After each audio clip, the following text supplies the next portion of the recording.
Welcome to the debate. Back in 1928, it took Walt Disney an entire animation studio, right?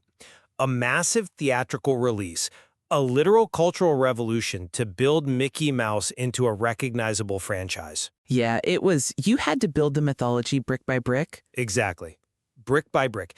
Yet here we are in May of 2026, and a digital asset based on a rudimentary MS Paint internet joke from 2010 just secured the exact same level of formal global IP protection.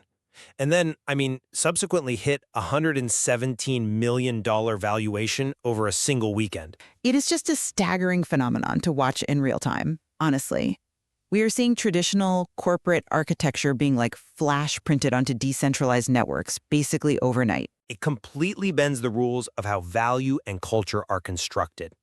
So today, we are analyzing the so-called troll meta that has just aggressively taken over the Solana network. Yep. Specifically, we're dissecting the rapid rise of Smoltrol, that's the token, and its broader ecosystem counterpart, Troll Coin, which brings us to the central question we are grappling with today. Right, the big one.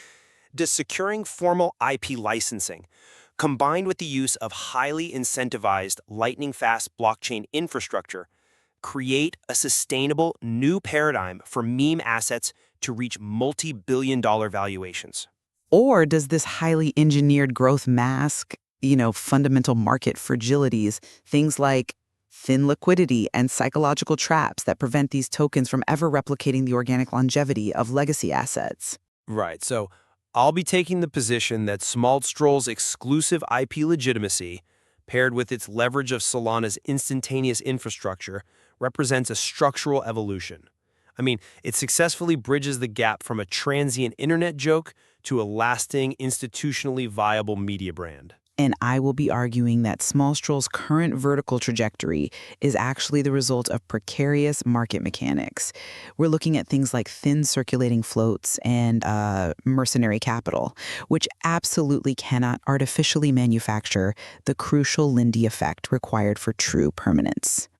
Okay, so to understand where we are right now, we really have to recognize that the crypto market has fundamentally shifted in 2026. The success of Smoltrol isn't some algorithmic accident. You don't think so? No, it's not a random lottery ticket. It is arguably the first corporate-ready meme asset we've ever seen. If you look historically, the Achilles heel of these cultural tokens has always been copyright infringement. Oh, for sure. The legal side is a mess. Look at the early variants of Pepe back in 2023. They were constantly plagued by intellectual property disputes. The original artist, Matt Fury, was issuing DMCA takedowns left and right. Right, which terrified institutions. Exactly. It made serious institutional investors incredibly hesitant to touch the asset. But the development team behind the Trollface ecosystem did something totally unprecedented. They secured exclusive, worldwide commercial licensing for the original Trollface IP. They literally bought the rights to the joke. They bought the rights to the joke, and in doing so, they completely eliminated the copyright risk. So when you combine that IP legitimacy with the ecosystem's deeply ingrained psychological resilience, like this never panic, always hodl mentality, you aren't just looking at a token anymore. You are looking at a legally compliant, culturally weaponized entity. It's fundamentally absurd, yes, but it has a highly credible structural pathway to a $1 billion valuation because the legal friction is just gone.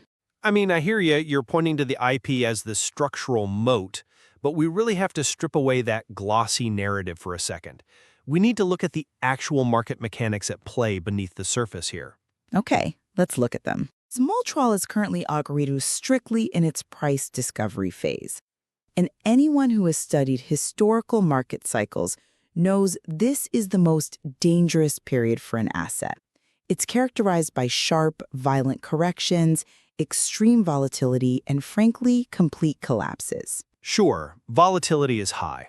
The current $117 million market cap of Trollcoin and the corresponding hypergrowth of Smoltrol is largely an illusion driven by a float squeeze. Well, hold on. Explain the mechanics of that float squeeze for the listener, because, the numbers on the screen look very real to the retail traders buying in today. Right. The market cap looks huge, but market cap is just the last traded price multiplied by the total supply. It doesn't tell you how much of that supply is actually moving. A massive percentage of Smoltrol's supply is locked up by self-proclaimed diamond hands and early whales. Right. This means the actual circulating float, the amount of tokens actively available for daily trading in liquidity pools, is perilously thin. Furthermore, without a permanent seat at the normie table— The normie table, yeah. Yeah, meaning direct integration into major retail apps like Robinhood or PayPal, Smoltrol risks remaining a transient, degen-only play. It entirely lacks the organic longevity that legacy assets like Dogecoin or the original Pepe have earned through sheer survival. Okay, you're calling their market presence an illusion because of the float, but let's look at the distribution model driving their dominance. If you open up Dex Screener or Bird Eye, the front pages of the decentralized crypto casino where traders track volume, Smoltrol is dominating. It is, yeah. And it's not magic, and it's not fake volume. It's the shills effect. The mechanized marketing protocol. Exactly. For listeners unfamiliar, shills is an infrastructure tool that reads social graph data, like Twitter interactions, and dispenses tokens. The Shrill ecosystem is utilizing a massive, incentivized campaign through this platform. Right. They have essentially engineered a system that turns every single token holder into a 24/7 promoter. If a holder retweets, comments, or raids a competitor's post, the protocol automatically drops micro-rewards of small Shrill doll right into their wallet. Which critics hate. They do. Critics love to dismiss this as fake engagement. But think about the broader tech landscape. If major Web2 e-commerce brands, the Amazons and the Ubers of the world, grew to global dominance through heavily incentivized affiliate marketing tools and referral codes, why should we dismiss a decentralized token for doing the exact same thing? Because it's different contextually. But is it? They are simply financially rewarding their community for doing the marketing labor. It's a highly efficient, mechanized distribution model. It's highly efficient, sure, but there is a massive psychological contradiction baked into that exact mechanism. Let's analyze what the troll meta actually represents in the context of May 2026. Okay. The crypto market right now is utterly saturated with these hyper-serious, over-intellectualized AI agent tokens, decentralized server projects, complex infrastructure protocols. It's exhausting. Oh, entirely. The whole appeal of the troll movement is that it's supposed to be raw, anti-establishment sentiment. It's the ultimate middle finger to the suit and tie side of Web3. It's a return to absurdity. Exactly. But how can you claim to be a grassroots punk rock cultural movement when your entire virality is being subsidized by corporate-style paycheck mechanics? It creates mercenary capital. The people flooding Twitter with the Trollface aren't true cultural evangelists. They are paid contractors optimizing for a yield. And the historical precedent here is brutal. We saw this in the DeFi summer of 2020 and the GameFi boom of 2021. The Axie Infinity days. Yes. The moment the direct rewards on a platform like Shills dry up, or the token price dips enough that the yield isn't worth the effort, that mercenary capital immediately migrates to the next highest bidder. The manufactured virality collapses overnight. You cannot buy a true cultural movement. Okay, but if the retail virality is entirely manufactured by shills, as you say, then the price should collapse the second retail gets bored or the yield compresses. But that's not happening here. Not yet. Why? Because when we look under the hood at the on-chain data, retail isn't the only one holding the floor. The analytics are flagging significant, systematic accumulation by major institutional market makers. Oh, you're talking about the Wintermute wallets. Yes. For those tracking the chain, there are highly credible indicators backed by specific algorithmic wallet behavior that Wintermute, one of the largest market makers in the world, is actively building positions in $115,000 chucks. Right, the 115K buys. And this is exactly where the exclusive Trollface IP license becomes the fulcrum of the entire debate. Wintermute's business model is providing liquidity for top-tier centralized exchanges. Platforms like Binance or Coinbase simply cannot afford to list assets laden with legal liabilities. True, they avoid that. They won't touch stolen art. The formal IP license makes Smoltrol uniquely appealing for Tier 1 institutional exposure.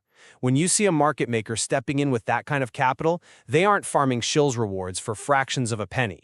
They are positioning for a top-tier exchange listing that will eventually introduce the asset to tens of millions of retail users. Those 115K Wintermute buy orders and seeing institutional validation, I look at those exact same buy orders and see the terrifying reality of the float squeeze I mentioned earlier. How so? You have to understand how liquidity pools actually function mechanically. Walk us through it. Okay, think of a decentralized liquidity pool like a bathtub. In a healthy market, that bathtub is full of water, representing millions of tokens available for trading. If a major institution drops a bowling ball into a full bathtub, say a massive 115K buy order, it creates a ripple. Right. The deep liquidity absorbs it. Exactly. The price moves up slightly, but the deep water absorbs the impact. But with Smoltrol, because the early adopters and whales refuse to sell, this bathtub only has an inch of water in it. The circulating flow is incredibly thin. Okay. When Wintermute's automated systems drop that same 115K bowling ball into a bathtub with an inch of water, it doesn't ripple. The water violently splashes out of the tub. The price doesn't just trend upward, it teleports. It creates a vertical green candle on the chart that triggers massive FOMO, fear of missing out, across the entire retail market. But wait, that vertical price action forces price discovery. I mean, the trading volume we are seeing from retail in response to those candles substantiates the valuation. No, the retail volume is driven by a cognitive illusion. Let's talk about exactly why the retail trenches are pouring into Smoltrol as a high alpha asset. It's a psychological trap called unit bias, and it's a fundamental flaw in human behavioral economics. Okay, explain unit bias. Think about how the everyday retail trader interacts with the market. They log onto an exchange and see Bitcoin trading at astronomical numbers, say $80,000 a coin. Buying 0.0001 Bitcoin feels insignificant. It feels like you missed the boat. It's like buying fractional shares of Berkshire Hathaway. Logically sound, but psychologically unfulfilling. Right, it doesn't feel like you own anything. Exactly. But then they look at Smoltrol. For just a few Solana, they can buy 10 million troll tokens. That feels deeply satisfying. It taps into the human brain's inability to intuitively grasp market capitalization versus unit price. Yeah, they just see the sheer quantity of tokens. They see a token with the word small in the name, trading at a fraction of a cent. And they think, if this just goes to 1 penny, I'm a millionaire. It is the exact same psychology that drives people to penny stocks instead of blue chip companies. That is behavioral economics being exploited to the maximum degree. It is not a structural institutional investment thesis. It's a psychological parlor trick. Well, you're framing this purely as a psychological parlor trick, but you are entirely discounting the underlying technological foundation that actually sustains this volume and enables this scale. Okay, let's talk tech. You keep comparing Smoltrol to legacy meme assets like Dogecoin and the original Pepe. Let's do a direct mechanical comparison of the tech bases. Dogecoin, the absolute titan of this space, relies on a 2013-era proof-of-work consensus mechanism. It's old, sure. It's functionally a Bitcoin clone. It's slow, and it's computationally archaic. Pepe, the breakout of 2023, is an ERC20 token burdened by the Ethereum network, meaning users are often paying absurd gas fees just to execute a single trade during high congestion. Which is painful. Extremely painful. Now look at Smoltrol. It is built natively on the 2026 Solana network, fully leveraging the Firedancer and Alpenglow validator upgrades. The throughput is undeniably higher, I'll grant that. It's not just higher, it's a different paradigm. For listeners who haven't tracked Solana's architecture lately, Firedancer isn't just a software update. It fundamentally rewrites how the network's validators process data, effectively removing the bottleneck that caused the infamous network outages years ago. Right. And Alpenglow further reduces the latency. We are talking about infrastructure that processes thousands of transactions per second, essentially for free, and completely instantaneously. But network speed does not equal cultural permanence. No, but network speed dictates what you can actually do with the culture. Because the infrastructure is entirely frictionless, the development team isn't trapped in a static holding pattern like the creators of Doge or Pepe. What do you mean? With the license, legally compliant Trollface IP, and zero-cost microtransactions, they can easily pivot this asset into interactive gaming ecosystems or what the community is calling troll-to-earn mechanics. Oh, I've seen that phrase. Try building a high-frequency microtransaction game on the 2023 Ethereum network. The gas fees would bankrupt your users on day one. Solana's 2026 capabilities allow Smol Revolution to actively evolve from a static image you hold in a wallet into a dynamic interactive media brand. The technological superiority is the engine that allows the IP to actually be deployed at scale. I mean, that is a fascinating vision of the future. And mechanically, you are correct about Firedancer's capabilities. But have you considered the one metric that no amount of validator throughput or latency reduction can engineer? Which is? Time. If we are debating whether this can reach a stable multi-billion-dollar valuation, we have to talk about the Lindy effect. Ah, the Nassim Taleb concept. Yes, the Lindy effect basically states that for non-perishable things, like an idea, a piece of technology, or in this case, digital culture, the longer it survives, the longer its remaining life expectancy becomes. Every day a concept doesn't die, it proves its resilience. Sure. Dogecoin has survived an entire decade of vicious, brutal market cycles. It has the backing of Elon Musk, yes, but more importantly, it has the battle scars of sheer endurance. The original Pepe has achieved a sort of artistic purity. It survived catastrophic 90% drawdowns to become enshrined in internet history. And Smoltrol is currently surviving the most complex, competitive market environment we've ever seen. The sheer volume of tokens launched daily in 2026 is unprecedented, and yet it dominates. It's dominating the volume charts, but it hasn't survived time. You cannot artificially synthesize time in the market. You can legally buy the IP, you can pay for automated marketing on the Shills protocol, and you can leverage the fastest Firedancer blockchain on Earth. But you cannot code 10 years of human trust. Well, Time is the only unforgeable asset in crypto. When the inevitable 80% drawdown happens, and it always happens, once the price discovery phase peaks and the float squeeze resolves, engineered mechanics tend to break. People who are purely financially incentivized to hold by a Shills yield will panic sell the absolute second their portfolios go deeply underwater. That's a fair risk. Time in the market is what builds the kind of irrational, beautiful conviction that actually sustains a legacy valuation. Smoltrol is trying to skip the line by manufacturing that conviction. And historically, the market aggressively punishes assets that try to cheat time. We're looking at two entirely different frameworks for value here, but I think this brings us to a vital point of convergence.